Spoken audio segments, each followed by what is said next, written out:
அன்பான சகோதர சகோதரிகளே, இயேசு கிறிஸ்துவின் இனிய நாமத்தில் உங்களை வாழ்த்துகிறேன்.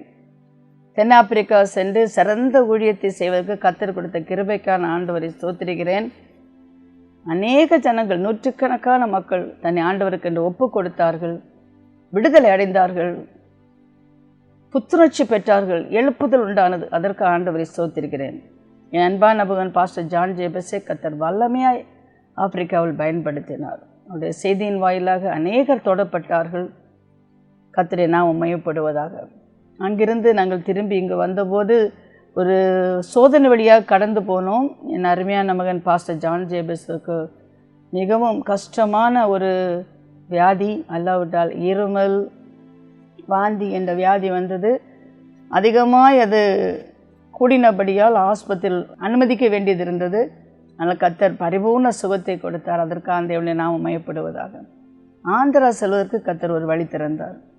என் அன்பான வேதாம கல்லூரி மாணவன் ஜாஷ்வா, ஜெயலலிதா இருவரும் என் கல்லூரியில் படித்தவர்கள். சிறந்த ஒரு ஊழியத்தை காக்கிநாடா பக்கத்தில் ஒரு கிராமத்தில் செய்கிறார்கள். 1000 மக்கள் அங்கு வந்து தன்னை அர்ப்பணித்து ஆவியில் நிறைந்து வல்லமையான ஒரு எழுப்புதலை கர்த்தர் அந்த ஊரிலே கட்டளையிட்டார். அதற்காக தேவனை நாம மையப்படுவதாக கோயம்புத்தூர் சென்றேன். அங்கும் சிஎஸ்ஐ சர்ச்சில் பிரசங்கம் பண்ணுவதற்கும் கர்த்தருடைய அபிஷேகம் அவர் மத்தியில் இறங்கி வருவதற்கும் கர்த்தர் கிருபை கொடுத்தார். அதற்கு ஆண்டவரை ஸ்தோத்திரிக்கிறேன். எனக்கு இருக்கும் கொஞ்சம் பலத்திலும் கர்த்தருக்காக ஊழியம் செய்வதற்கு ஆண்டவர் கொடுத்த பெரிய ஒரு கிருபைக்காக நான் தேவனை ஸ்தோத்திரிக்கிறேன். சிலுவையை பற்றி சிந்திக்கிற ஒரு காலம் இது. இயேசுவின் இரத்தத்தை குறித்து சிந்திக்கும் ஒரு காலம் இது. என்னை கேட்டுக்கொண்டிருக்க கர்த்தருடைய பிள்ளை, வேதத்தில் ஒரு வசனம் என் உள்ளத்தை தொட்டது. எப்பொழுதுமே அதை வாசிப்பேன். எப்பொழுதும் முதல் ஒரு செய்தி கொடுப்பதற்கு என் உள்ளம் மிகவும் மகிழ்ச்சி கொள்ளும். அந்த வசனத்தை உங்களுக்கு முன்பாக நான் வைக்க விரும்புகிறேன். வெளிப்படுத்தல் 11ஆம் வசனம். மரணம் நேருகிறதா இருந்தாலும் அதற்கு தப்பும்படி தங்கள் ஜீவனையும் பாராமல் ஆட்டுக்குட்டியின் இரத்தத்தினாலும் தங்கள் சாட்சியின் வசனத்தினாலும் அவனை ஜெயித்தார்கள்.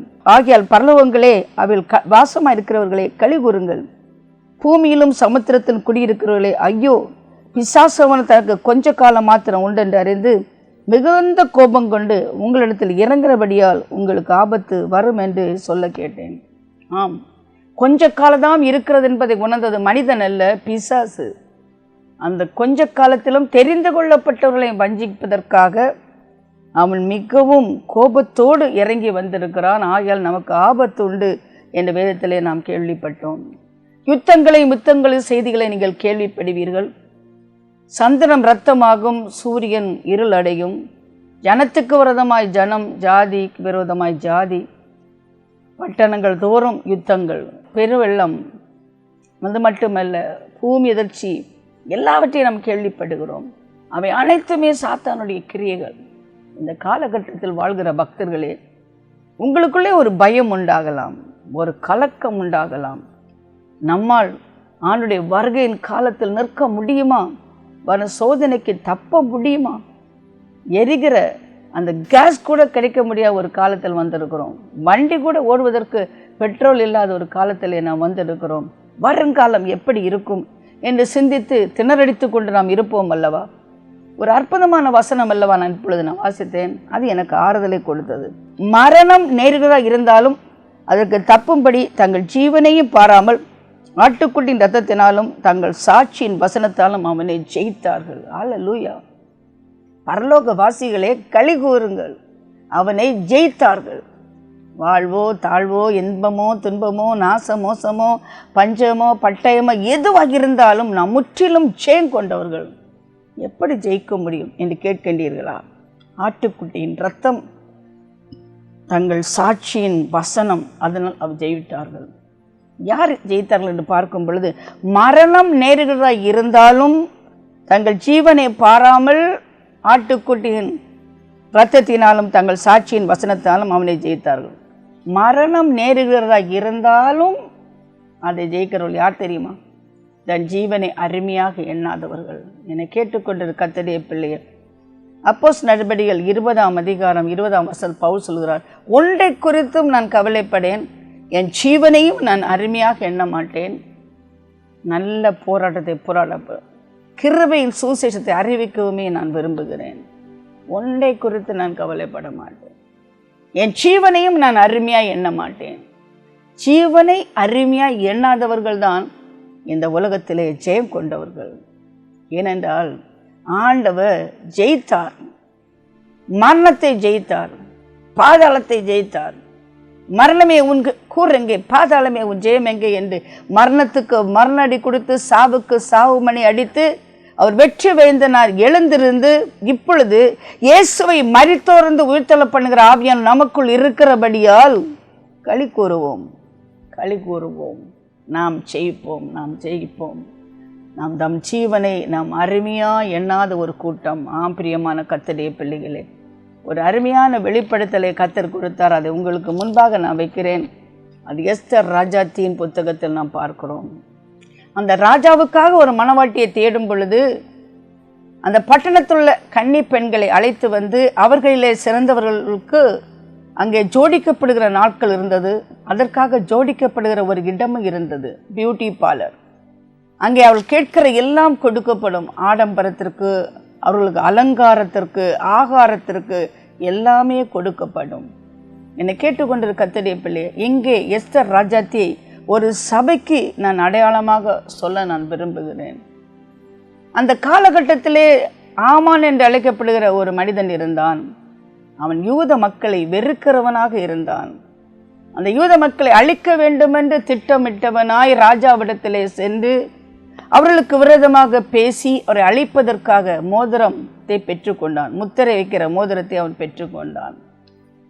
இந்த செய்தியை கேள்விப்பட்ட போது வாசல் காப்பாளனாக இருக்கிற மொர்தெகாய் என்பவன் மிகவும் துக்கித்தவனாக, வேதம் சொல்கிற ரெட்டுடுத்தி சாம்பல் போட்டுக்கொண்டு நகரத்தின் நடுவே புறப்பட்டு போய் துயரமுள்ள மகா சத்தத்துறை அலறிக்கொண்டு ராஜாவின் அரண்மனை வாசல் முகப்பு மட்டும் வந்தான். ரெட்டுடுத்தி கொண்டான். அரண்மனை வாசல் இருக்கிறவன் அங்கலாய்த்து கொண்டு பட்டணத்துக்குள்ளே சென்றான். ஐயோ, மக்கள் அழிகிறார்களே என்று அவன் துக்கித்து கொண்டிருந்தான். பிரியமான கர்த்தருடைய பிள்ளையே, எஸ்தர் ராஜாத்தி எங்கே இருந்தால்? அலங்கரிக்கப்படுகிற இடத்துல இருந்தால். அதற்கு பிறகு அரண்மனைக்குள் சென்றாள். சபையானது இன்றைக்கு ஒரு பியூட்டி பார்லர் போல இருப்பதை நான் பார்க்கிறேன். அலங்காரம் எல்லாம், சிகை அலங்காரம், உடை அலங்காரம், நகை அலங்காரம், விளக்குகள், வண்ண விளக்குகளின் அலங்காரம், வண்ண இசைக்கருவிகளின் அலங்காரம், மிகவும் கொண்டாட்டம். ஆனால் உண்மையான தேவஜனமோ திண்டாட்டத்தில் இருக்கும் பொழுது இவர்களுக்கு கொண்டாட்டம். ஊரில் நடக்கும் நடப்பு அவர்களுக்கு தெரியாது, என்றால் அரண்மனையில் வாழ்ந்து கொண்டிருக்கிறார்கள் அல்லவா. ஆகவே இப்படிப்பட்ட காலகட்டத்தில் சபையானது எங்கே இருக்க வேண்டும் என்று ஒரு அழைப்பு கொடுக்கிறார் மொர்தெகாய். மொர்தெகாய் போன்ற பக்தர்கள் என்று அழைப்பு கொடுக்கிறார்கள். எஸ்தர் ராஜாத்தியே, நீ இப்பொழுது அரண்மனையில் இருக்கிறபடியால் உனக்கு அழிவு இல்லை என்று நினைத்து கொண்டிருக்கிறாயோ? அழிவு வருகிறது, ஆனால் காப்பதற்கு ரட்சிப்பு எங்கிருந்தாவது வரும். உனக்கும் உன் தகப்பன் வீட்டுக்கும் பங்கில்லையா? இந்த காலகட்டத்திற்கு தான் தேவன் உனக்கு இந்த பெரிய ஸ்லாக்கியம் பதவியை கொடுத்திருக்காள் என்பதை உணர்வாயானால் எழும்பு, ராஜ சமூகத்திற்கு போ என்று ஒரு அழைப்பு, சவால் கொடுக்கப்படுகிறது. இந்த சவாலின் விளைவு என்ன தெரியுமா? அழைக்கப்படாமல் அரண்மனைக்குள் செல்கின்ற யாராக இருந்தாலும் அவர்கள் கொல்லப்படுவார்கள். மரண தண்டனை, மரணம் நேரிடுகிறாக இருந்தாலும். என்னை கேட்டுக்கொண்டு கர்த்தருடைய பிள்ளை, இப்படிப்பட்ட அழைப்பு தான் சபைக்கு கொடுக்கப்படுகிறது. சபையே இப்பொழுது விளையாடுவதற்கும் உண்பதற்கும் கொள்வதற்கும் விற்பதற்கும் நாட்டுவதற்கும் காலம் அல்ல. இது திறப்பிலே நிற்கும் ஒரு காலம், தியாகத்தின் பாதைக்கு செல்லும் ஒரு காலம். என் ஜனம் அழிகிறதே என்று இயங்குகின்ற தேவனுடைய துக்கத்தை கழிக்கும் ஒரு காலம். காலத்தின் அருமையினை அறிய மாட்டாயோ?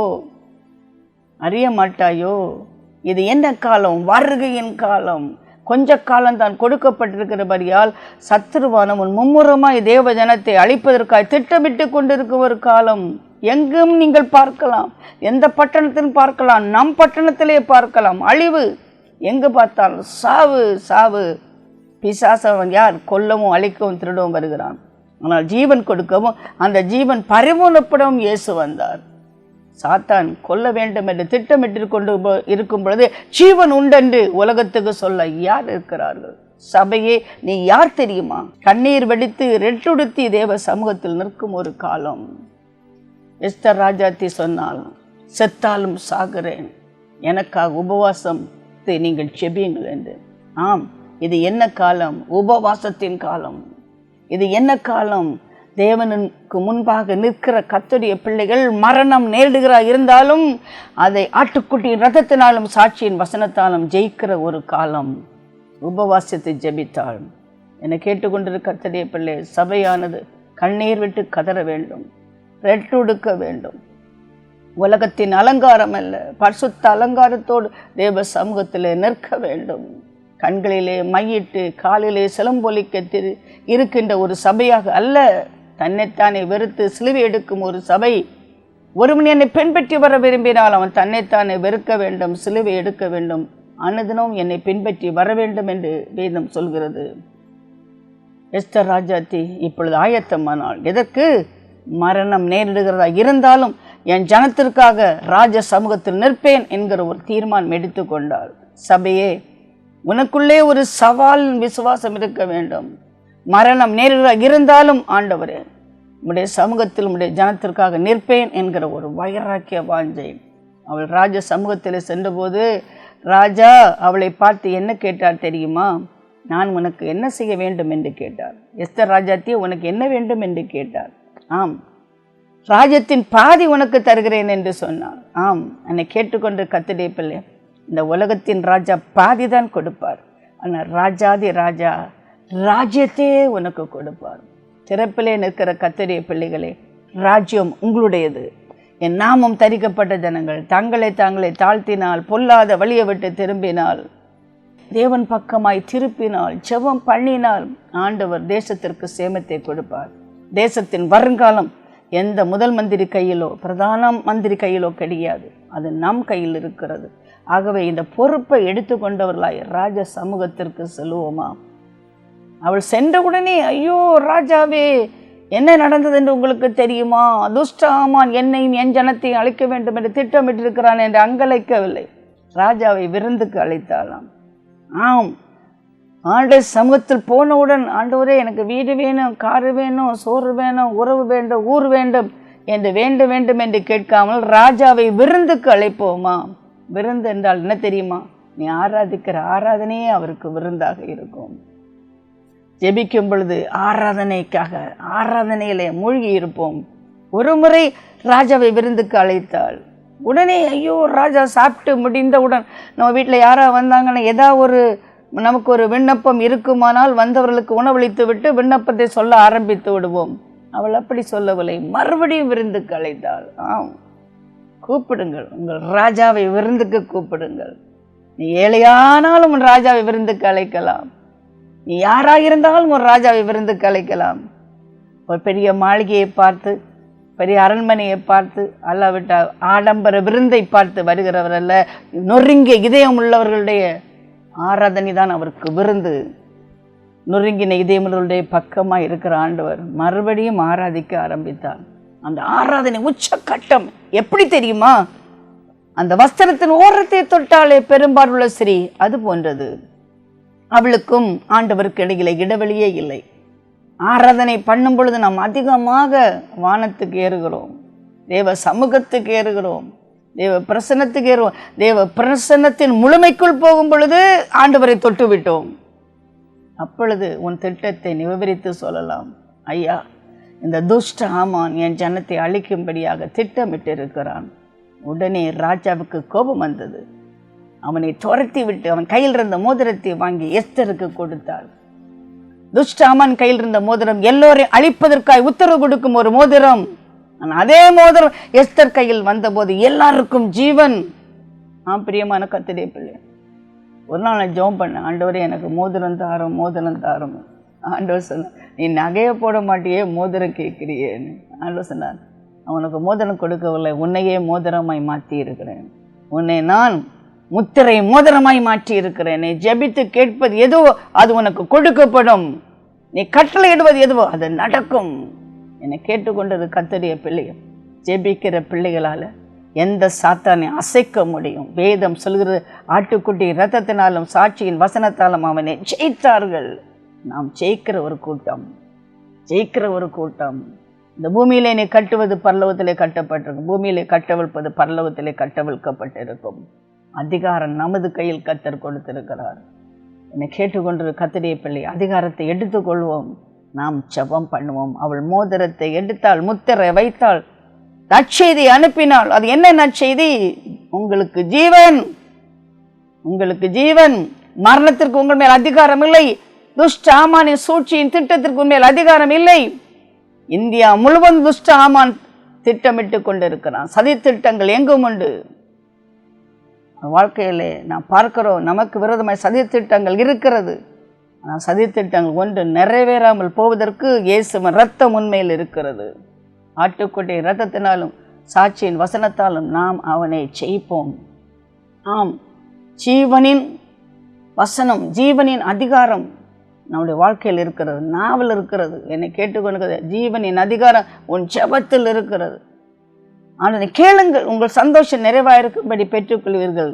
நீங்கள் கேட்கவில்லை, ஆகவே தான் நீங்கள் பெற்றுக்கொள்ளவில்லை. அவருடைய நாமத்தில் என்ன கேட்டாலும் கர்த்தர் செய்வாராம். இப்பொழுது என்ன கேட்குறீங்க? என்ன கேட்க போறீங்க?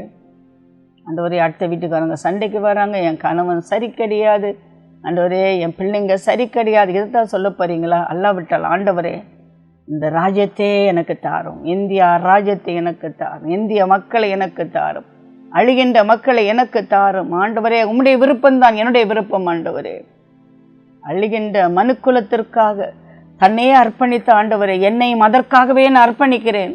அழியும் மனுக்குலம் மாந்தர்கள் மனம் திரும்ப வேண்டும். நரகத்திற்கு நேர ஓடிக்கொண்டிருப்பவர்கள், போதை பொருளுக்கு அடிமையாக இருக்கிறவர்கள், பாலியல் பலாத்காரம் பண்ணுகிறவர்கள், குடிப்பழக்கத்திற்கு அடிமையாக இருக்கிறவர்கள், வஞ்சனையினால் நிரம்பி இருக்கிறவர்கள், கொலைபாதகத்தால் நிரம்பி இருக்கிற மக்கள் ரட்சிக்கப்பட வேண்டுமே. இயேசுவே, நீ இந்த உலகத்திற்கு வந்தது பாவிகளை ரட்சிப்பதற்காக அல்லவா? நீ சிலுவையிலே மரித்தது எங்களுடைய பாவத்தை கழுவி ரட்சிப்பதற்காக அல்லவா? இந்த திட்டம் நிறைவேற வேண்டாமா? உம்முடைய மன விருப்பம் நிறைவேற வேண்டாமா? அன்று எருசலேமை பார்த்து கண்ணீர் வெடித்தீரே ஆண்டவரே. இன்னைக்கு எங்கள் பட்டணங்களை பார்த்து நீர் கண்ணீர் வெடிக்கிறீரே ஆண்டவரே. மனம் திரும்ப மாட்டாயா என்று கேட்கிறீர். உனக்கு கொடுக்கப்பட்டிருக்க இந்த காலத்திலேயாவது நீ மனம் திரும்ப மாட்டாயா என்று கதறுகிற தேவனுடைய குரல் உங்கள் காதில் கேட்கவில்லையா? எல்லோரும் சிரித்து கொண்டிருக்கிறார்கள். எப்படி? மழை வரும் வரையும் நோவா காலத்தில் சிரித்தார்கள் அல்லவா? விளையாடினார்கள் அல்லவா? நோவாவை பரியாசம் பண்ணினார்கள் அல்லவா? எங்க மழை வரப்போகுது நோவா? வேலையை கட்டி கொண்டு நேரத்தை வீணாக்குறாயே, பணத்தை வீணாக்குகிறாயே. நோவாவா கட்டி கொண்டே இருந்தான். மழை வந்தது, பேழை மிதந்தது, மக்கள் அழிந்தார்கள். ஆனால் நோவா காக்கப்பட்டான். திறப்பில் நிற்கிற கர்த்தருடைய பிள்ளைகள், உலகம் அழிந்தாலும் நீ காக்கப்படுவாய். அதுதான் உனக்கு கிடைக்கப்படுகிற பெரிய ஒரு ஸ்லாக்கியம் என்பதை உணர்வாய். ஆனால் அதற்காகவே நம்மை அர்ப்பணித்து விடுவோம். மரணம் நேருகிற இருந்தாலும், எஸ்தர் சொன்னால் செத்தாலும் சாகிறேன், என் ஜனத்துக்காக நான் திறப்பிலே நிற்பேன். சபையே, நீ பியூட்டி பார்லரில் இருக்கும் ஒரு நபர் அல்ல, நீ திறப்பிலே நிற்கும் ஒரு நபர் என்பதை புரிந்து கொள்ளுவாயாக. உலக ஆடம்பரங்கள், உலகத்தின் ஆசாபாசங்கள், பலவிதமான விக்கெட்னஸ், டார்க்கஸ்ட் பிளேஸ், இருளான மோசமான கிரியைகளை கடிந்து கொள்ளுங்கள். கர்த்தர் பட்சத்தில் நிற்கிறவர் யார் என்று அன்று மோசே கேட்டார். எல்லோரும் கண்டுகுட்டி ஆராதிக்கிறார்கள். ஆனால் ஒரு கூட்ட மக்கள் கர்த்தர் பட்சத்தில் நின்றார்கள். லேவியர்கள், கர்த்தருக்காய் நின்ற லேவியர்கள் பட்டயத்தை எடுத்து இந்த பெரிய துன்மார்க்க செயலை சேர்வதை வெட்டினார்கள். ஆண்டவர் சொன்னார், அந்த லேவியன் எனக்கு சொந்தம் என்று ஆண்டவர் சொன்னார். ஆண்டவருக்காக ஒரு கூட்டம் ஜனம் உண்டு. கர்த்தர் சொன்னார், என் ஜனம், என் நாமம் தரிக்கப்பட்ட என் ஜனம். எல்லோரும் ஆண்டுடைய ஜனம் அல்ல. யார்? அவர்கள் கதறி ஜெபிக்கிற ஒரு கர்த்தருடைய பிள்ளைகள், தேவ சமூகத்தில் நிற்கிற கர்த்தருடைய பிள்ளைகள், ஜனத்துக்காக ஆண்டோடத்திலே பரிதாபப்பட்டு மன்றாடுகிற ஒரு கூட்டத்தார். பிரியமான கர்த்தருடைய பிள்ளைகள், எஸ்தர் எங்கும் அவள் செய்தி அனுப்பினாள், நற்செய்தி அனுப்பினாள். துஷ்ட ஆமான் தூக்கு மேடை உருவாக்கினான். ஆனால் அந்த ஆமானே அந்த தூக்கு மேடையிலே தூக்கிலிடப்பட்டான். அவனுக்கு 70 குமார்கள், அத்தனை பேரும் கொல்லப்பட்டார்கள். இன்றைக்கு நமக்காய் தூக்கு மேடை ஆயிரங்கள் உருவாகலாம். அந்த தூக்கு மேடையிலே தூக்கு மேடை உருவாக்குவனை தூக்கிலிடுவதற்கு எஸ்தருக்கு இருந்த அதிகாரம் உனக்குள்ளே இருக்கிறது. ஏனென்றால் ராஜா உனக்கு முத்திரை மோதிரத்தை கொடுத்திருக்கிறார். அந்த முத்திரை மோதிரம்தான் அபிஷேகம். இயேசுவை மரித்தோர் உயிர்த்தெழ பண்ணின ஆவியான் நமக்குள் இருக்கிறபடியால் மரணத்திற்கு நம்மேல் அதிகாரம் கிடையாது. மரணமே உன் கூர் எங்கே? பாதாளமே உன் ஜெயம் எங்கே? மரணத்திற்கும் பாதாளத்திற்கும் அதிகாரியான ஆண்டவர் ஜீவ காலமெல்லாம் மரண பயத்தில் நம்மை விடுவிக்கும்படியாய் மரணத்தினால் மரணத்தை வென்றார், மரணத்தையே கொண்டார். விசுவாசிகள் மரிப்பதில்லை, அவர்களை புதைப்பதும் இல்லை. எக்காலம் தொனிக்கும் எழுந்திருப்பார்கள், இயேசுவோடு பறந்து செல்வார்கள், பிரசன்னத்தில் சிறகில்லாமல் பறப்பார்கள். எனக்கு ரொம்ப சவாலாக இருக்கிறது என்னவென்றால், கொஞ்ச நாளைக்கு முன்னால் ரொம்ப ஆச்சரியமான ஒன்று என் வாழ்க்கையில் நடந்தது. இந்த செய்தி தமிழில் இருந்த எல்லா செய்தியும் ஒரு இரவுக்குள் ஆங்கிலத்தில் மாறியது. எப்படி? நான் ஒன்றும் செய்யவில்லை, எப்படி உடைய செய்தியெல்லாம் இங்கிலீஷில் மாறிவிட்டது? அமெரிக்காவுக்கு அனுப்பணும், ஆப்பிரிக்காவுக்கு அனுப்பணும். அவங்க கேட்டாங்க, இவ்வளோ பர்ஃபெக்ட் இங்கிலீஷில் இவ்வளோ பெரிய ரெவல்யூஷன் உங்களுக்கு எப்படி கிடச்சிது? எனக்கே தெரியாது. கடைசியில் கண்டுபிடிச்சேன், ஏஐ தானாக டிரான்ஸ்லேட் பண்ணியிருக்குது. ஏஐ என் மெசேஜ் எல்லாத்தையும். அருமையான கத்திரிய பிள்ளை, என்னை 100 லாங்குவேஜில் என்னுடைய மெசேஜை மாற்ற முடியும் இந்த ஏஐனால். இப்படிப்பட்ட காலகட்டத்தில் நாம் வாழ்ந்து கொண்டிருக்கோம். விஞ்ஞான வினோதத்தில் வாழ்ந்து கொண்டிருக்கிறோம். தடைகள் ஒன்றும் இல்லை, என்ன வேண்டுமானாலும் நாம் செய்யலாம்.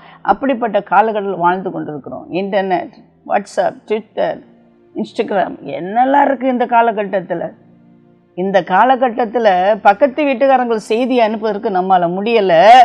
ஆனால் ஒரு இன்டர்நெட்டும் இல்லை, ஒரு இமெயிலும் இல்லை, ஒரு தபால் கூட கிடையாது, தபால் நிலையம் கூட கிடையாது. எப்படி 127 தேசத்திற்கு இந்த எஸ்தர் செய்தி அனுப்பினாலும் புரிந்து கொள்ள முடியாது. ஆனால் சவால் என்ன?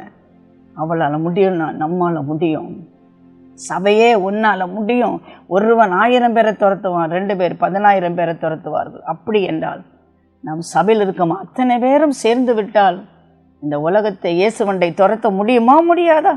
சொல்லுங்க பார்க்கலாம். முடியும் சொல்லுங்க, முடியும். வீரர்கள் சொல்லுங்கள், எஸ்தரை போன்றவர்கள் சொல்லுங்கள், செத்தாலும் சாகிறேன், என்னால் என்னை பலப்படுத்த கிறிஸ்துவால் எல்லாவற்றையும் செய்ய முடியும்.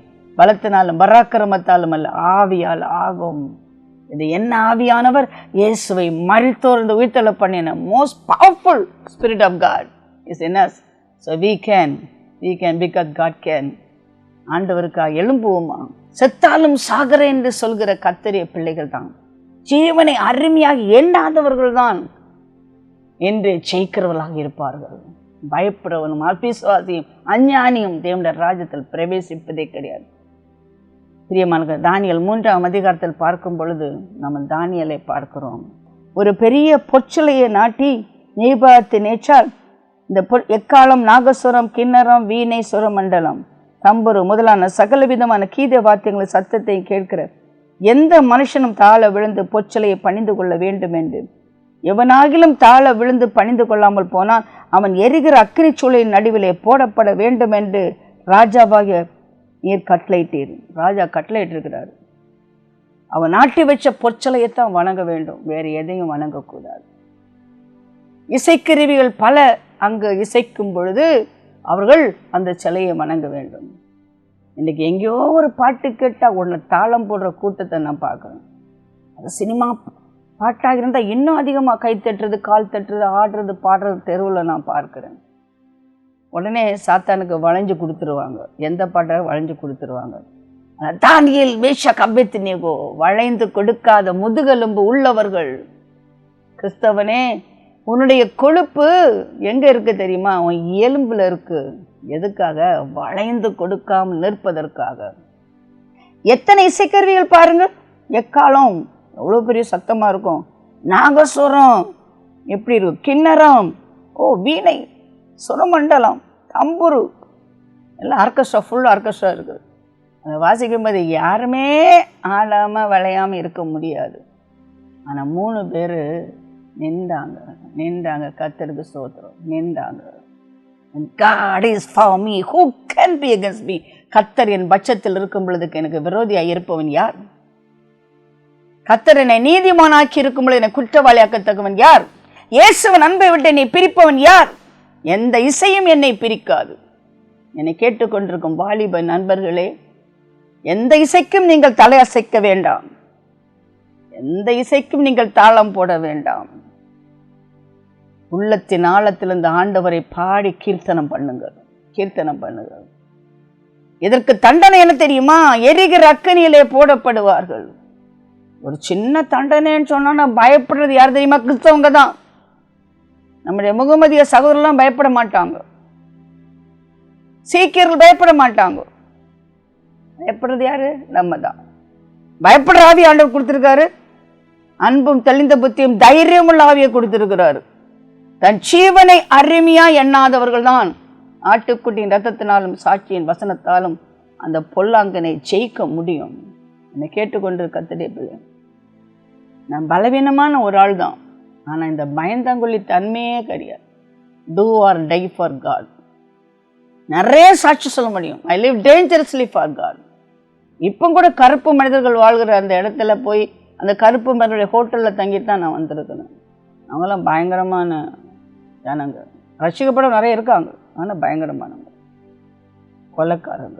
கொள்ளைக்காரங்க, கிட்னாப் பண்ணுறவங்க, கடத்திட்டு போகிறவங்க, அவங்க மத்தியில் தான் நான் வாழ்ந்தேன். ஏன் தெரியுமா? ஜீவனை அருமையாக எண்ணாதவர்கள். என்னை கேட்டுக்கொண்டது கர்த்தருடைய பிள்ளையே. ராஜா சொல்றார், சாத்ராக் மேஷாக் அபேத்நேகோ, நீங்கள் இந்த உத்தரவுக்கு பதில் சொல்லாமல் இருப்பது என்ன? ஏன் பணிந்து கொள்ளாமல் இருப்பது என்ன? அதுக்கு அவர் சொன்னார், இந்த காரியத்தை குறித்து உங்க உத்தரவு சொல்ல எங்களுக்கு அவசியம் இல்லை. We have the audacity to speak to the governor and the prime minister and the chief minister.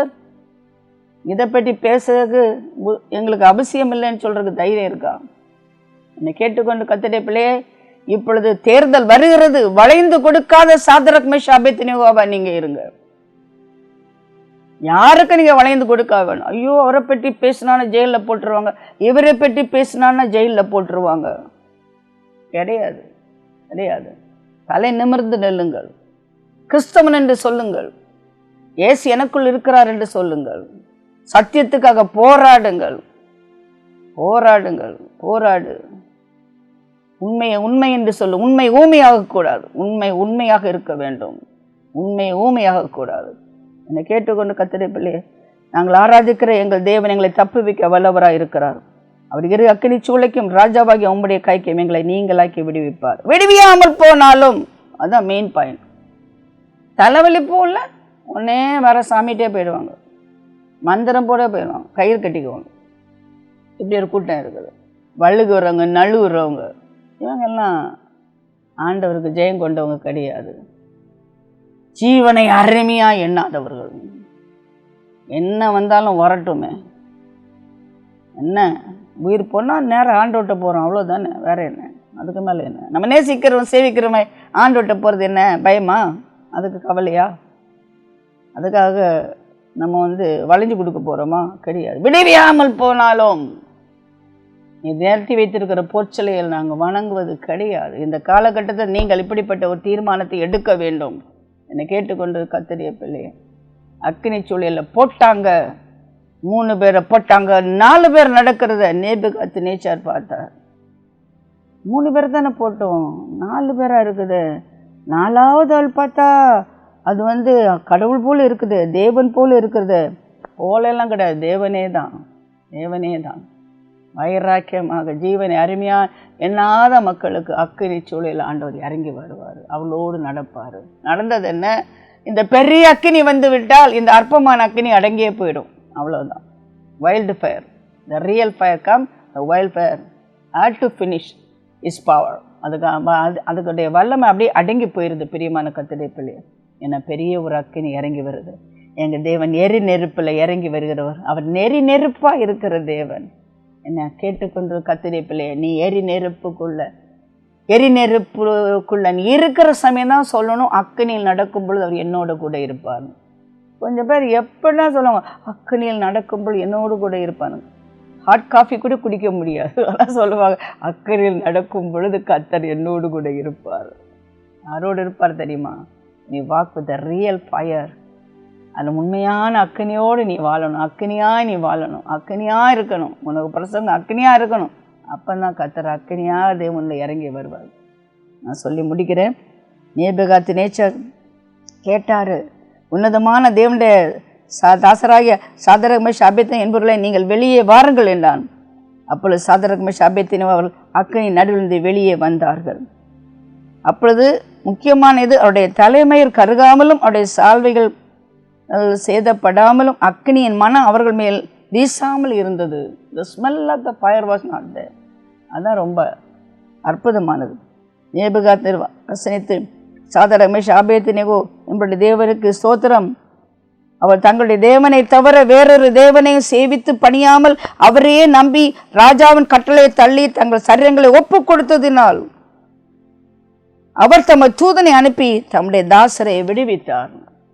ஆண்டவருக்காக தன் ஜீவனை அருமையா எண்ணாதபடி அக்கினியிலே நடப்பேன், சாவுக்கும் ஒப்பு கொடுக்கிறேன் என்று சொல்கிற தேவனுடைய பிள்ளைகளுக்கு கர்த்தர் தேவ தூதனை அனுப்பி அவர்களை விடுவிப்பார்.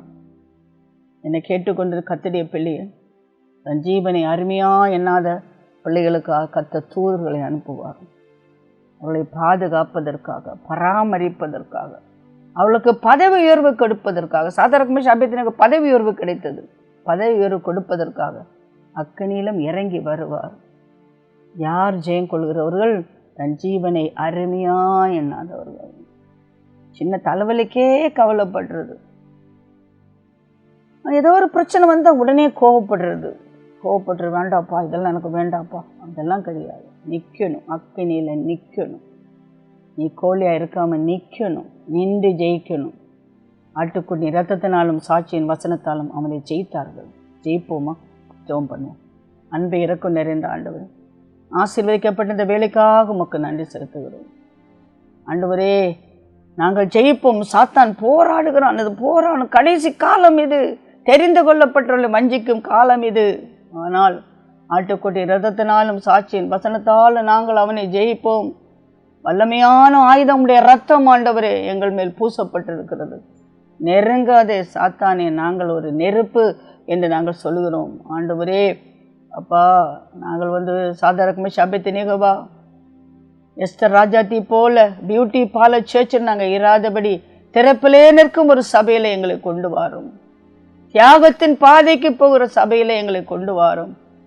அந்த சபையிலிருந்து நாங்கள் மண்டாடுகிற ஜெபத்தை கேட்டு உலகத்திற்கே ரட்சிப்பை நீ கட்டளையிட சித்தமாக இருக்கிறீர். ஆண்டவரே, எங்களை அப்படிப்பட்ட எஸ்தர் ராஜாத்தியை போன்று ஜீவனை வெறுத்தவர்களாக எங்களை மாற்றும். இயேசுவின் நாமத்தில் கெஞ்சி மண்டாடுகிறேன் பரமபிதாவே, ஆமென்.